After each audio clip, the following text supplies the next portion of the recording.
আপনি যদি একজন আইফোন ব্যবহারকারী হয়ে থাকেন তাহলে আজকের ভিডিওটা সম্পূর্ণ দেখুন, কেননা আজকের ভিডিওতে আমি দেখাবো আইফোনের 4টি দারুণ ফিউচার যেটা অনেকে জানে না।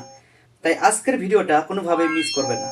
ভিডিওটা দেখার পর অবশ্যই কমেন্টে জানাবেন আপনি এই 4টি ফিউচারের কথা আগে থেকে জানতেন কিনা। প্রথম ফিউচার দেখাই, আমি করে দেখাচ্ছি। দেখুন, আমার ফোনটা এখন অন অবস্থায় রয়েছে। এখন যদি আমি এই ফোনের পিছনে 3বার চাপ দিই তাহলে কিন্তু স্ক্রিনশট হবে। দেখুন দেখুন স্ক্রিনশটটা কিন্তু এখানে দেখাচ্ছে, এই যে। তো এটা কিভাবে করলাম আমি? শুধু তাই নয়, আপনি চাইলে যদি আপনি দুবার এইভাবে চাপ দেন, দুবার, তাহলে আপনার ফোনটা অটোমেটিক লক হয়ে যাবে। এটা কিভাবে করেছি? শুরুতে আপনার আইফোন থেকে সেটিংয়ে যাবেন। সেটিংয়ে যাওয়ার পরে দেখুন নিচে দেখা পাবেন হচ্ছে অ্যাসেসিবিলিটি, এখানে একবার চাপ দিবেন।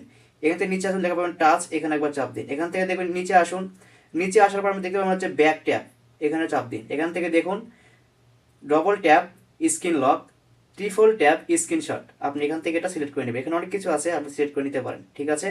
Number 2, hidden track pad. এটা কিভাবে করবেন? এটা হচ্ছে, ধরুন যে আপনি কাউকে মেসেজ লিখেছেন। ধরুন আমি একটা জিনিস দেখাই আপনাদের। আমি হোয়াটসঅ্যাপে গেলাম, এখান থেকে আমি একটা মেসেজ লিখবো। আমি নিজেকে লিখি, অন্যকে না। দেখুন, ধরুন যে আমি আমার নিজেকে একটা মেসেজ লিখবো। এই মেসেজটা আমি এখানে লিখতেছি। দেখুন, আমি যা পাই তাই লিখলাম। এখন আমি কি করব? এই যে দেখুন নিচে যে ফাঁকা জায়গাটা আছে, এখানে একবার চাপে ধরে থাকবো আমি। এখন দেখুন আমি চাইলে লেখাটা দেখুন এভাবে সরাতে পারছি। দেখুন, যেখানে আমার ভুল হয়েছে সেখানে থেমে আমি কেটে আবার সুন্দর করে তৈরি করতে পারি বা লিখতে পারি। নাম্বার 3, ছবির ভিতরে থাকা লেখাকে আপনি কিভাবে কপি করবেন। ধরুন আমি ফেসবুকে গেলাম, যাওয়ার পরে এই দেখুন এখানে একটা লেখা আছে, আমি একটা স্ক্রিনশট নিচ্ছি আপনাদের দেখানোর ক্ষেত্রে, নিলাম। এখন এখান থেকে আমি এই লেখাটাকে ছোট করলি। দেখুন, এটা একটা ছবি কিন্তু হলো, এটা কিন্তু একটা ছবি, তাই না? আমি ফটোজে যাব। এখন ঢুকলাম, ঢোকার পরে আমি একটা ছবি নেব। দেখুন এই ছবিটা নিলাম। এখন ছবিটার উপর একবার চাপ দেবো, এরকম হয়ে যাবে। এখান থেকে দেখুন এটা কপি করতে পারবো আমি। এই যে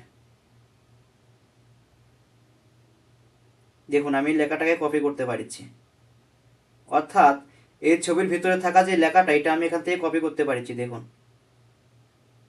এটা কিন্তু কপি হয়ে গেছে, কপি করলাম। এখন আমি চাইলে অন্য কোথাও গিয়ে এটা পেস্ট করে দেবো। তো আপনি যে কোনো ছবির ভিতরে থাকা যে কোনো লেখাকে কপি করে এনে যে কোনো জায়গায় পেস্ট করে দিতে পারবেন, ঠিক আছে।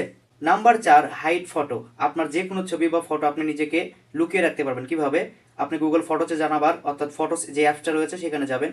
যাওয়ার পরে এখান থেকে আপনি যে কোনো ফটো সিলেক্ট করুন। ধরুন আমি এই 4টা ফটোকে হাইড করব। দেখুন এখানে সিলেক্ট করলাম, 1 2 3 4, এই 4টা। এখন এখান থেকে 3 ডট, এখানে একবার চাপ দিবেন।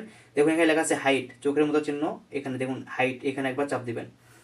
দেখুন 4টি হাইট ফটো, এখানে চাপ দিবেন।